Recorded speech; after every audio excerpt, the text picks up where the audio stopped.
अस्सलामुअलैकुम, आप देख रहे हैं न्यूज़ एट 5 बजट स्पेशल। मैं हूं फैसल अब्बासी। बजट को अल्फाज और आदाद शुमार का गोरख धंधा भी कहा जाता है और बजट को लेके पाकिस्तान के अवाम की बात की जाए तो हर कोई अपनी राय रखता है। अगर आम मज़दूर लोगों की, दिहाड़ीदार तबके की बात की जाए तो वो ये समझते हैं कि बजट जब आता है उनका तासुर ये है कि महंगाई बढ़ती है। इसी तरह सरकारी मुलाजमीन की बात करें तो सरकारी मुलाजमीन ये समझते हैं कि बजट जब भी आएगा या बजट जब भी आता है तो उनको तनख्वाह बढ़ने की उम्मीद होती है। छोटा और दरमियाने दर्जे का कारोबारी तबका ये समझता है कि बजट आने की वजह से मज़ीद टैक्सेस लगेंगे और लोगों की कुव्वत ख़रीद कम हो जाएगी, उनका कारोबार मुतासर हो जाएगा। ये कुछ उमूमी तासुर हैं। बड़े सनतकारों की बात करें तो वो भी अपनी जमा तफरीक में होते हैं कि बजट में क्या छूट सामने आने वाली है या क्या रिलीफ सामने आने वाला है, उसको लेकर वो अपनी आफा या नुकसान का अंदाज़ा भी लगाते हैं। उमूमी तासुर बजट को लेके ये है, अगर पाकिस्तान के अवाम की बात करें तो इससे कि महंगाई बढ़ती है, अवाम पे बोझ पड़ता है। लेकिन हकीकत ये है कि ये बजट अल्फाज और आदाद शुमार का गोरख धंधा किसी हद तक होगा, लेकिन कौमों की मुआशी जो ज़िंदगी है उसका फ़ैसला ये बजट की किताब ही करती है। आज हम बजट के अहम पहलू रेवेन्यू कलेक्शन, टैक्स टारगेट से मुतालिक बात करेंगे और इसी पर बात करने के लिए हमारे साथ मौजूद हैं अब्दुल्ला यूसुफ साहब, साबिक चेयरमैन है FPR के। बहुत शुक्रिया अब्दुल्ला साहब, आपके वक्त का। आपसे भी गुफ्तगू करेंगे। इसके साथ साथ हमारे साथ डॉक्टर इकरामुल हक साहब मौजूद हैं, टैक्स एक्सपर्ट हैं, मुआशी अमूर पर बड़ी गहरी नज़र रखते हैं। डॉक्टर साहब, थैंक यू वेरी मच, आप हमारे साथ मौजूद हैं, आपसे भी गुफ्तगू करेंगे। राजा आमिर इकबाल साहब हैं, साबिक सदर हैं रावलपिंडी चैम्बर ऑफ कॉमर्स के। इसके अलावा मईशत पे बड़ी गहरी नज़र भी रखते हैं। बहुत शुक्रिया राजा साहब आपके वक्त का, आपसे भी गुफ्तगू करेंगे। आज के प्रोग्राम में जहां हम बहुत से और मामलात पे बात करेंगे, अब्दुल्ला यूसुफ साहब आपकी तरफ आएंगे। एक ये जो पिछले साल रेवेन्यू टारगेट शुरू में रखा गया 54-55 अरब रुपए का, और फिर साल में उसे 3 बार रिविज़िट किया गया, और जो आखिरी टारगेट रखा गया वो कोई तकरीबन 39 खरब 80 अरब रुपए का बनता है। और खबर ये आ रही है कि उसमें से भी कोई 850 अरब रुपए शॉर्टफॉल होगा। पहले तो ये बता दें, ये 41% ज़ायद रेवेन्यू टारगेट हकीकत के कितना करीब था, इसके रखने का मकसद क्या था, और ये फिर 3 बार रिविज़िट क्यों करना पड़ा? जी शुक्रिया। ये बात सही है बिल्कुल कि जब स्टार्ट किया था साल ना, उसमें वो 5.5 ट्रिलियन के करीब था जो टारगेट था। लेकिन अनफॉर्चुनेटली वही जैसे होता है, मैं तो ये कहूँगा कि अगर आप हिस्ट्री को देखें ना, 1947 से लेके आज तक कि हर साल क्या होता है कि एक टारगेट फिक्स ही होता है, फिर ड्यूरिंग द ईयर वो रिवाइज डाउनवर्ड होता है और फिर वो भी अचीव नहीं होता। This is the actual history. Abdullah साहब, क्या वजह है 3 बार रिविजिट करना पड़ा आपको रेवेन्यू टारगेट, और फिर उसके बावजूद शॉर्टफॉल की खबर सामने आ रही है? जी, मैं आपको बस बता रहा था कि जो हमारी हिस्ट्री अनफॉर्चुनेटली है ना, और उसमें हम हमेशा यही हो रहा है कि टारगेट फिक्स किया, फिर रिवाइज डाउनवर्ड किया और फिर उसको भी अचीव नहीं किया। फॉर्चुनेटली एक बीच में पीरियड था जब आई वाज चेयरमैन, वो 2003 से 2008 था, उसमें जो भी टारगेट फिक्स किया उसको एक्सीड किया, अचीव किया, और फिर एक साल बीच में उसको रिवाइज अपवर्ड भी किया और फिर उसको भी अचीव किया। अब बात है बुनियादी जो है हमारी, unfortunately tax to GDP ratio जो है ना वो बहुत लो है, और जो आपका टैक्स पेयर बेस है वो बहुत कम है as compare to the potential. अब इस चीज़ के ऊपर हमें बहुत ज़्यादा एफर्ट और फोकस रिक्वायर्ड है, जो कि आपको करना होगा, और उसका जो तरीक़ेकार है in my view that is सिस्टमेटाइजेशन through automation. वो क्या है कि आपने अपना जो भी है ना IT को बेस बना के, आपका सोल आइडेंटिफायर है CNIC नंबर ऑफ एवरीबडी, उसकी बेसिस पे आपको इंफॉर्मेशन लेनी है। आपका जो नादरा है वो सारी इंफॉर्मेशन प्रोवाइड कर सकता है, और plus other information also will be required. और फिर उसके बाद आपको based on that entire information you have to then go out to those potential tax payers, और फिर उनको आपने टैक्स पेयर बेस में लाना होगा। और उसकी बेसिस के ऊपर फिर आपके जो रेवेन्यू की बात है ना जी, उसमें आना चाहिए सब्सटेंशियल इजाफा which is absolutely necessary from our national point of view. जी, ठीक है। अच्छा अब्दुल्ला साहब आपकी तरफ मजीद भी आते हैं, डॉक्टर साहब आपकी तरफ आते हैं। डॉक्टर साहब ये जो टैक्स बेस की बात कर रहे हैं, या इस साल हमने ये भी सुना कि टैक्स फाइलर बढ़ गए हैं, टैक्स नेट में इजाफा हो गया है, लेकिन ये टैक्स कलेक्शन सवालिया निशान ही रहती है। पहले जितने फाइलर थे ये टैक्स पेयर थे, आप कह लें जो रजिस्टर्ड थे, उस वक्त भी टैक्स इतना ही कलेक्ट हो रहा होता था, अब भी इतना ही हो रहा है। जी, उन्होंने इस साल आपको याद होगा कि कहा था कि हमने सारा डेटा इकट्ठा कर लिया है और आप 500 रुपये देकर अपना जो भी आपके एसेट्स हैं, आपके अखराजात हैं, आपने बाहर विज़िट किया है, वो आप देख सकते हैं। तो जिस चीज़ की तरफ इशारा हो रहा था वो काम तो FBR ने कर लिया था और वो डेटाबेस तैयार हो चुका था, और 3 साल से जो हमारा CNIC है वो इंडिविजुअल्स के लिए वही नेशनल टैक्स नंबर भी लॉ में डिक्लेयर हो चुका है। और इसके बाद फिर आपको याद होगा कि बाहर से 1,64,000 अकाउंट्स की इंफॉर्मेशन जो वज़ीर आज़म मोहतरम ने बार बार हमें बताया कि वो एक कारनामा अंजाम दिया गया है, और बाहर जितने एसेट्स थे दुबई में हों, लंदन में हों, चूँकि हमने मल्टीलैटरल TT साइन कर ली थी तो उसकी वजह से वो भी हमें हासिल हो गई है। मगर फिर फौरी तौर पर फ़ैसला हुआ 2019 में, जैसे कि 2018 में हुआ था, कि टैक्स एमनेस्टी दे दी जाए। अब उस टैक्स एमनेस्टी में क्या हुआ कि लोगों ने जो अपने उसको अवेल किया तो पता चला एंड में अदाद-ओ-शुमार में कि बिलियंस का जो टैक्स आ सकता था वो रेट्स इतने कम रखे गए कि 2018 में भी हमने देखा कि 0.4 की माइनस ग्रोथ हुई है पिछले साल 2018-19 में, और इस साल तो कोविड-19 की वजह से आखिर में तो बिल्कुल ही, लेकिन पहले 9 महीने में भी हमने देखा कि रेवेन्यू में इसलिए कमी आई कि हमारा ज़्यादा टैक्स आता है इंपोर्ट से। जी, और इंपोर्ट्स हमारी कम इसलिए हुई थी कि आपने देखा था कि वो जो बैलेंस ऑफ पेमेंट का मसला था उसमें इंपोर्ट्स के ऊपर हमने बहुत टाइटनिंग की जी, और उससे ऑटोमेटिकली जब हमारी डिमांड कंट्रैक्शन हुई तो वो टैक्स वहाँ से गिरना शुरू डॉक्टर साहब इस पे ज़रा आएंगे। ये जो इंपोर्ट्स कम हुई इसका एक पहलू ये भी है कि CPEC के जो प्रोजेक्ट्स चल रहे थे या जो तरक्याती काम हो रहे थे वो भी इस साल कम हुए हैं, तो वो शायद इंपोर्ट्स उस वजह से भी कम हुई है। इस पर ज़रा इन डिटेल हम बात करेंगे, लेकिन राज साहब आपकी तरफ आते हैं। राज साहब, एक तो ये बता दें कि ताजिर कम्युनिटी, क्योंकि आप उनको भी रिप्रेजेंट कर रहे हैं, पहले तो ये कहा जाता था कि टैक्स नहीं देते, फिर उसके बाद हम आप लोगों की बात करें तो आपको FBR के निज़ाम से बड़े शिकवे थे। ये पिछले 1 साल में निज़ाम FBR का कितना ताजिर फ्रेंडली हो चुका है, बिज़नेस फ्रेंडली हो चुका है, और अब की बार क्या कोई रज़ामंदाना तौर पे विलिंगली टैक्स पे आपकी कम्युनिटी पे कुछ एहसास पैदा हुआ?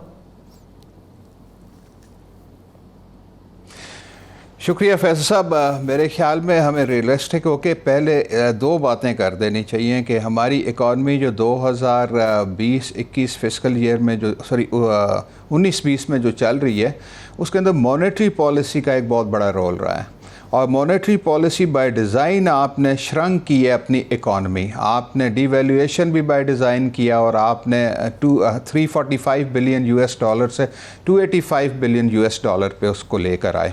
तो एक तो ये जहन में रखिएगा कि ये पूरा साल गवर्नमेंट के लिए काफ़ी टफ़ रहा है मेरे मुताबिक, और कारोबार बड़े अपसेट रहे, बिकॉज जब मार्कअप 13.25 पे गया तो कैसे आप कम्पीट कर सकते हैं। बिजली की कीमतें आपको पता है जिस तेज़ी से रिवाइज़ की गई हैं, हर 3 महीने के बाद रिवाइज़ कर दी गई। So cost of doing business Pakistan में बड़ी तेज़ी से बढ़ता रहा। ये कोविड से पहले की मैं बातें बता रहा हूँ आपको। सो ये बड़ा वाज़े बात थी कि हर इंडस्ट्री कोलैप्स हो रही थी और गवर्नमेंट को पता था। और जब हम लोगों से बात करते थे, हुकूमत के ओहदेदारान से और ख़ास तौर पर मिनिस्ट्री ऑफ फाइनेंस के लोगों से, तो वो कहते थे हमारी पॉलिसी है कि इकॉनमी को हमने श्रिंक करना है हमने।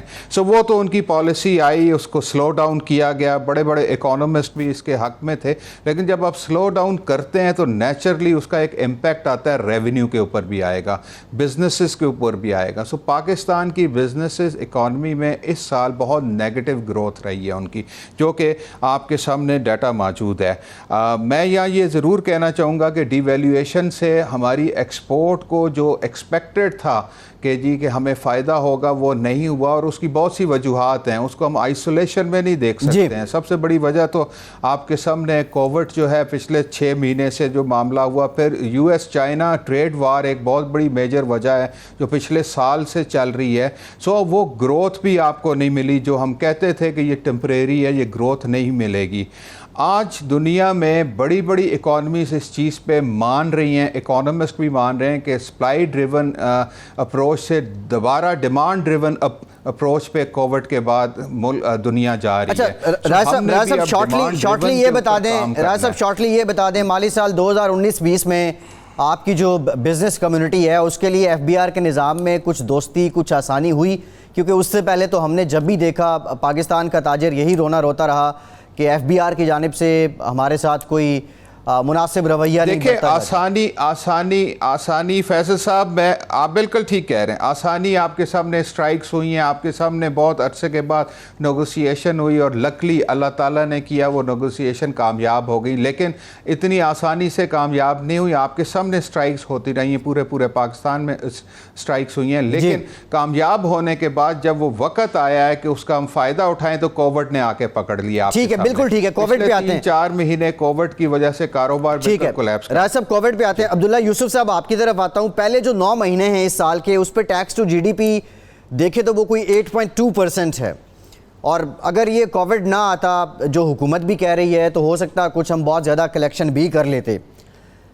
ये आज तक जो बुनियादी रीज़न है टैक्स टू GDP ना बढ़ने की, और फिर क्या टारगेट ऐसा रख दिया जाता है? अभी रिसेंटली जो IMF की कंडीशन है वो गालिबन कह रहे हैं कि 5100 अरब रुपए आप रखें, हुकूमत 4800 अरब रुपए की बात कर रही है, इस पे बात भी हो रही है IMF के साथ।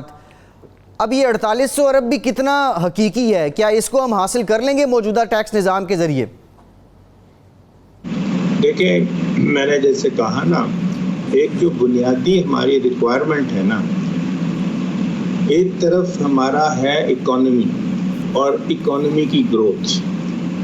अब अगर हमारी इकोनॉमी जो है उस तरीके से आगे नहीं चलती, ग्रोथ नहीं होती, तो जाहिर है वो जो आपका टैक्स पेयर है जिससे आपने टैक्स लेना है, उधर से फिर आपको उतना पैसा नहीं आ सकता, और उसी में कमी आनी जो है वो शुरू हो जाती है। जैसे अभी हमारी इंडस्ट्री बंद रही है और वो बिज़नेस उस तरह से आगे नहीं बढ़ रहे, चल रहे, तो वो जाहिर है अब आपको वो रेवेन्यू जो है वो कहाँ से आएगा।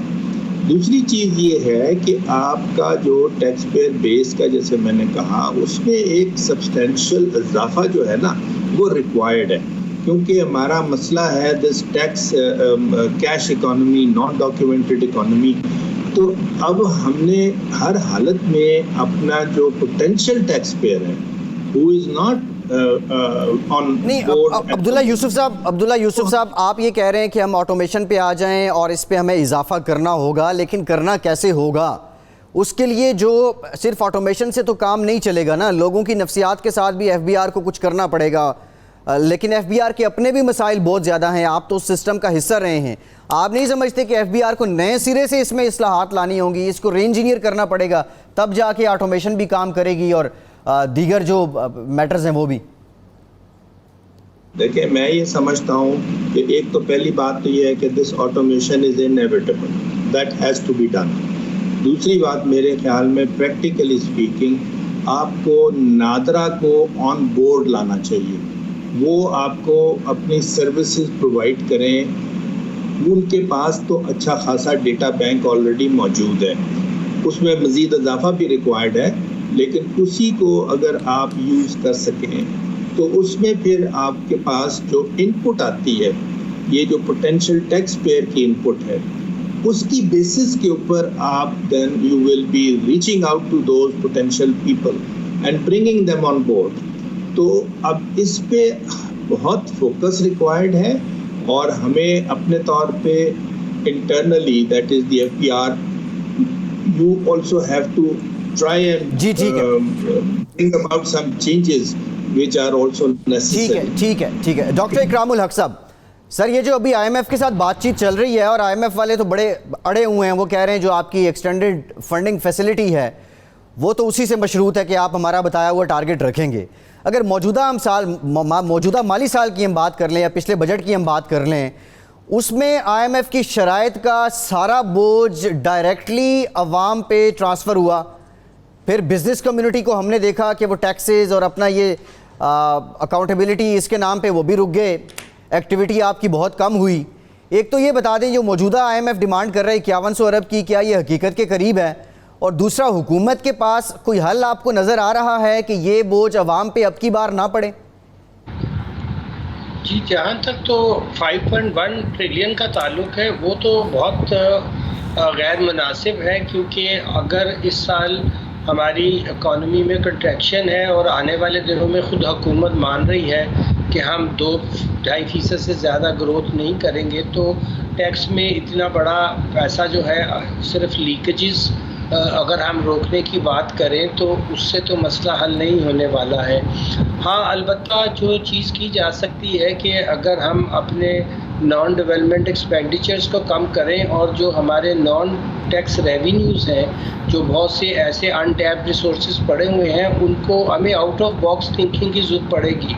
तो FPAR को इस वक्त एक तरफ रखते हुए हुकूमत को दरअसल ये सोचना है कि क्योंकि IMF का मसला टैक्सेस से ज़्यादा ये है कि आपका जो प्राइमरी फिस्कल डेफिसिट है वो कंट्रोल में नहीं होगा तो फिस्कल कंसोलिडेशन नहीं होगी, आपको मज़ीद कर्ज़े लेने पड़ेंगे और 3000 अरब का इस दफ़ा अगर आपने इंटरेस्ट पे करना है तो आने वाले दिनों में अगर ये बढ़ता है और आमदनी उतनी होती नहीं तो आप एक वाइबल फिनेंशियल स्टेट नहीं रहते।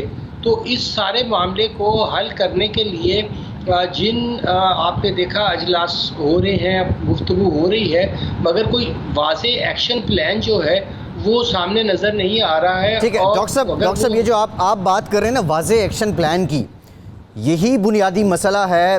IMF की शराइत हुकूमत तो मान लेगी, लेकिन जिस तरह हमने देखा कि पिछले साल कुछ महीनों में रिकॉर्ड महंगाई हुई, जो सरकारी आदाद-ओ-शुमार हैं वो 14-15% बताते रहे, और फिर कुछ महीने जो अनऑफिशियल फिगर्स थे वो तो 20% से भी ज़्यादा बताते थे।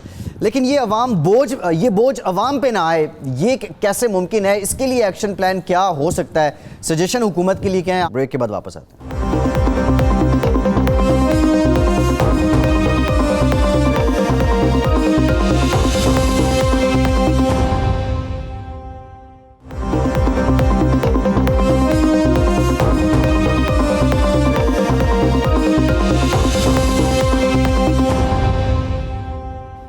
ब्रेक के बाद एक बार फिर से आपको खुशामदीद कहेंगे। राजा आमिर इकबाल साहब, आपकी कम्युनिटी, आप बात कर रहे थे कि हमने एहतजाज किए, उसके बाद जाके आपके मामलात ठीक हुए हुकूमत के साथ। हुकूमत तो ये कहती थी जो आपके रिटेलर हैं वो भी इस सिस्टम में आएँ। अब एक गलती या एक आप कह लें कि जो शुरू में एक इम्प्रेशन आया वो ये था कि जो अनरजिस्टर्ड इकॉनमी थी उसको भी ब्लैक इकॉनमी के ज़ुमरे में गर्दाना जाता रहा, ये तासुर भी सामने आया, जिससे खासे डीमोरलाइज भी हुए आप लोग। लेकिन अब क्या आपका दरमियाने दर्जे का जो कारोबारी तबका है वो इस बात पे राज़ी हो गया है कि हमें ख़ुद को रजिस्टर्ड करवाना है, और हुकूमत से आपकी डिमांड्स क्या हैं? देखें फैज़ल साहब, बात यह है कि हर आदमी को नेट में तो आना पड़ेगा, इसमें दो राय मुझे तो नहीं है। बिल्कुल हमारी कारोबारी बरादरी जितनी है उसको भी इसका चीज़ का एहसास है। मुल्क को चलना है, चलाना है, प्रोग्रेस करनी है, हर आदमी को अपने हिस्से के मुताबिक टैक्स देना चाहिए। इसमें हर चैम्बर की यही पॉलिसी है। जो आप फरमा रहे हैं, सबसे बड़ा जो एतराज़ था वो ये था कि परचेज़र का ID कार्ड की एक रिक्वायरमेंट थी कि जो परचेज़र है उसका ID कार्ड आप लें ना। ये बड़ा डिफ़िकल्ट एक मामला था, उसके ऊपर ज़्यादा मामलात ख़राब हुए थे हुकूमत के साथ। वो हुकूमत ने रिजॉल्व किया, उसका थ्रेश होल्ड रखा। देखिए जो बड़ी वाले आपके चेन हैं, ब्रांडेड चेन्स हैं, वहाँ पे तो ये काम चल सकता है 50,000 वाला, लेकिन नीचे लेवल के ऊपर जहाँ पे ब्रांडेड अभी नहीं है, वहाँ पे एक बड़ा मसला था कि आप कैसे किसी से मांगें कि आईडी कार्ड दे दें, उसकी कापी दे दें। पहले तो वो लेना मुश्किल है, परचेज़र आपके ऊपर ट्रस्ट नहीं करेगा। दूसरी बात ये थी कि एक कम्बरसम प्रोसेस है, उसको इतना कॉम्प्लिकेटेड बनाना एक एसएमई लेवल के रिटेलर के लिए वो पॉसिबल नहीं था, तो उसके ऊपर ज़्यादा इख्तलाफ था। तो देखें इसमें तो दो राय नहीं है। अब्दुल्ला साहब ने जो बात कही है मैं उसको बिल्कुल सेकंड करता हूँ कि हमारे यहाँ एक अलमिया है। वो अलमिया ये है कि जो टैक्स पेयर बेस है वो बहुत कम है, उसको बढ़ाने की ज़रूरत है। हम टैक्स टू जीडीपी रेशो की बात करते हैं, हम टैक्स पेयर के बेस की नहीं बात करते हैं। जब तक वो नेट नहीं बढ़ेगा वो मुश्किल है। 5 मिलियन की हुकूमत ने ये बात की थी कोई 1.25 साल पहले।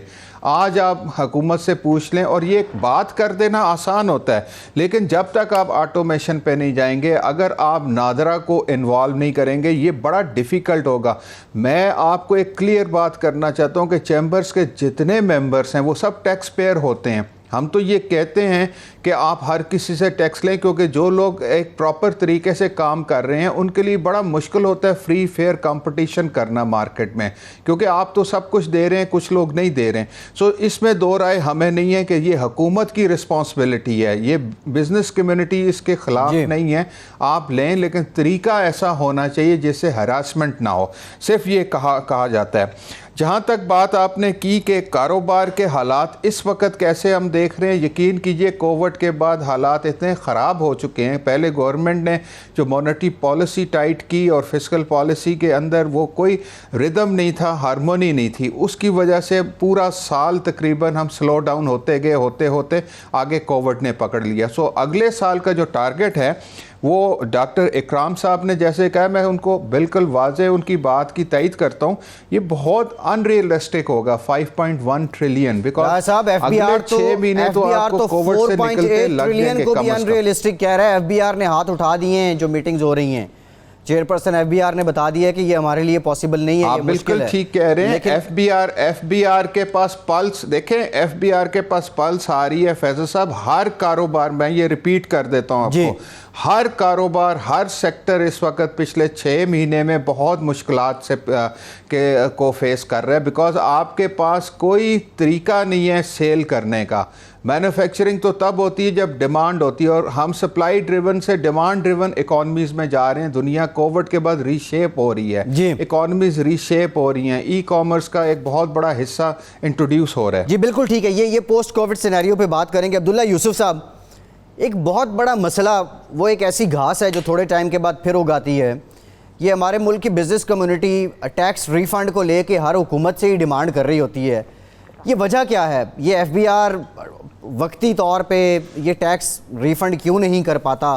ये कोई सिस्टमेटिक एरर है या फिर जानबूझ के किया जाता है, या समझ लें कि एक ये रिवायत बन चुकी है? देखें, अब बात जो है ना, जहाँ तक ये रिफंड वाली, ये भी एक बहुत बड़ा मसला है। और वो अब एफबीआर का जो पॉइंट ऑफ व्यू है वहाँ तो यही है ना कि जी हमने टारगेट करना है अचीव, तो इसलिए ये अगर हम पेमेंट कर देंगे तो फिर हमारा तो उतना टारगेट जो है वो भी रिड्यूस हो जाएगा, तो अचीव नहीं कर पाएंगे। तो जनरली स्पीकिंग वो उसको रोक के रखते हैं बेसिकली। और फिर आपकी जो बिजनेस है उसकी तो ये कैश फ्लो रिक्वायरमेंट होती है ना, you have to actually make sure कि वो आप उसको जो भी उनका बनता है रिफंड, तो that has to be promptly paid. ये नहीं है कि वो उसके ऊपर कोई सालों लगे उनको पेमेंट करने के लिए।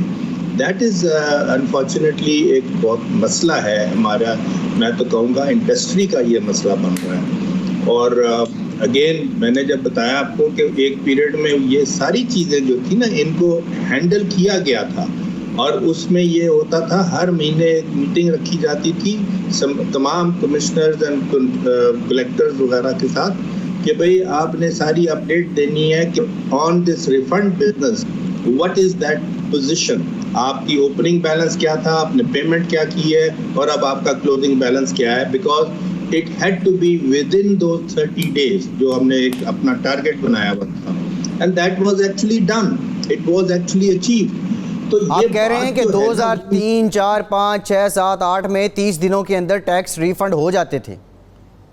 बिल्कुल, एब्सोल्युटली। अब जी। यही बात जो है मैं जो कर रहा हूँ कि आपने हर हालत में अपना जो है ना, ये एक रिफॉर्म वाली जो बात है, इस पे फोकस करना है और इसको आपने आगे चलते हुए, this is inevitable and necessary, और वही आपको फिर रिजल्ट भी जो है ना उसका आएगा। लेकिन अभी तो एक बहुत बड़ा प्रॉब्लम जो है ये कोविड-19 वाला जो बन गया है, that's a very very big issue on hour for the nation, और उस पे अब हमने आगे कैसे मैनेज करना है और क्या एक्चुअली उसका बनना है, these are those question marks at the moment, one is not really clear. ठीक है, अब्दुल्ला साहब आपकी तरफ आते हैं। डॉक्टर साहब, ये सवालात तो बहुत से हैं। जो हम पहले टारगेट की बात कर रहे थे, IMF जो कह रहा है, जो तलवार लटका के रखी है उसने, वो रियलिस्टिक इसलिए भी नहीं है कि जिस राय साहब बात कर रहे हैं कि कोविड के बाद अब वो एक्टिविटी और जो मार्केट है उसकी हैयत, उसकी नेचर बदल चुकी है। दूसरा ये बता दें, ये जो साल जारी है इसमें जो FBR के मैटर्स हैं, आपको याद होगा कि नैब को भी वजाहत देनी पड़ी बार बार कि हम FBR रिलेटेड मैटर्स में ख़ुद को नहीं डालेंगे। अच्छा, फिर एक अकाउंटेबिलिटी दीगर इदारों की है जिसमें नैब भी है, FIA भी है, फिर FBR की भी जानिब से कुछ सिस्टम ऐसा है कि वो भी अकाउंटेबिलिटी में ही आ जाता है। तो ये जो स्लो डाउन रहा, economic slow down doctor Ikramul हक साहब इस साल, उसमें ये टैक्स पॉलिसीज़ का कितना असरअंदाज था, कितना किरदार था? जी, उन्होंने एकदम से कोशिश की कि जो बहुत अरसे से एक छूट दे रखी थी कि जो भी टैक्स कट जाए वो आपका फुल एंड फाइनल है, फिर एकदम ख्याल आया कि इसको मिनिमम किया जाए और डॉक्यूमेंटेशन की तरफ जाया जाए। अब ये बात तो असूली तौर पर अगर ठीक भी है तो आपको कुछ टाइम देना पड़ता है। आप ये नहीं कर सकते कि जो 20 साल से काम हो रहा था उसको एक दिन में ख़त्म कर दें। आपने ताजरों को कहा, जो बिल्कुल छोटे भी थे, कि आप अपने जो है वो लोगों से CNIC लेकर दें। आपने देखा कि हंगामे शुरू हो गए।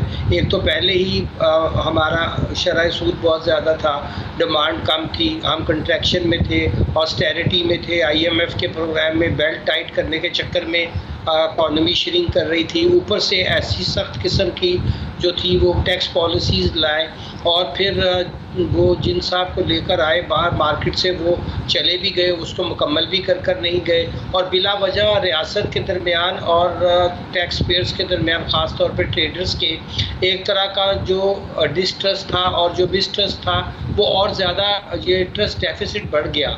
और उससे ख़राबी ये पैदा हुई कि एक तो बिज़नेस स्लो हो रहे थे, ऊपर से आपने सख्ती की कोशिश की। देखिए, जब अच्छी इकॉनमी चल रही थी, 5% के करीब हमारी GDP थी, तो उस ज़माने में भी तो जो 4 मिलियन हमारे कमर्शियल और इंडस्ट्रियल यूनिट थे, वहाँ से विद होल्डिंग टैक्स तो आता है। तो जो अब्दुल्ला यूसुफ साहब फरमा रहे हैं, वहाँ से हम टैक्स बेस तो निकाल सकते हैं।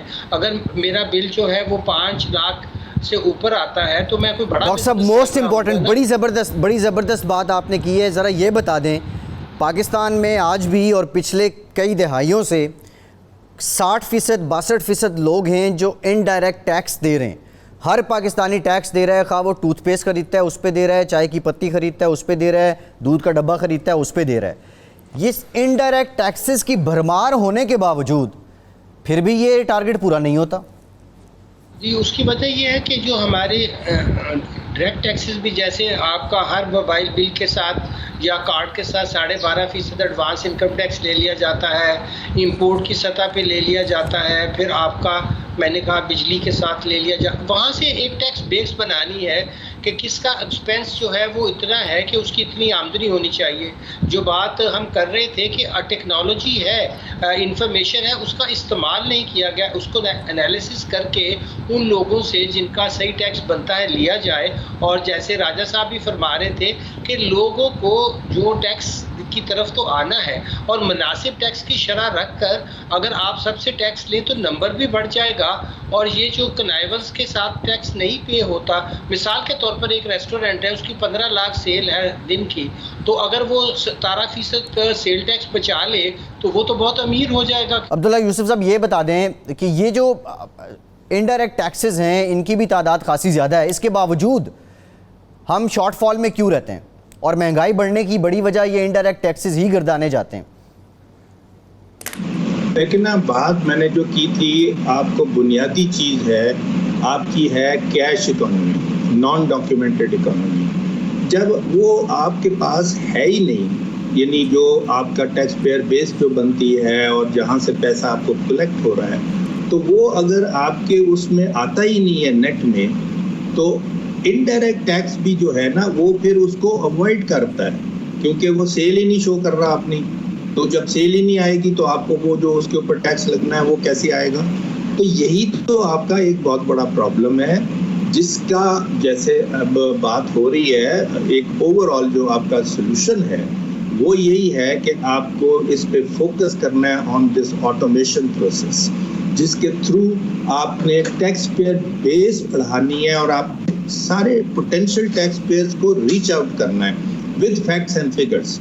तभी जाके आपको ये चीज़ जो है ना रेवेन्यू वाली साइड, जो अभी हमारा बहुत बड़ा टैक्स गैप है, more than 70% eight the moment, यानी वो आप जो पोटेंशियल है इकोनॉमी के पॉइंट ऑफ व्यू से और जो आप एक्चुअल कलेक्ट कर रहे हो ना, अगर आप 100 रुपया कलेक्ट कर रहे हो तो 70 रुपीज आप कलेक्ट नहीं कर पा रहे जी। तो that is really our focus which is required on this issue जी।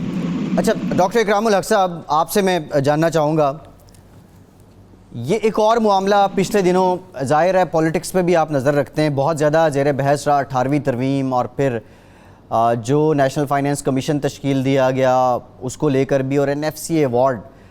विफाक का बुनियादी जो यहाँ मसला आ रहा है कि विफाक के पास फंड्स नहीं है उस तरह जिस तरह ये NFC में फार्मूला तय हुआ था। अब बाज़ लोगों का कहना है कि टैक्स टू GDP अगर 20% तक चली जाए तो फिर ये जो NFC का फार्मूला है ये बहुत ज़बरदस्त है।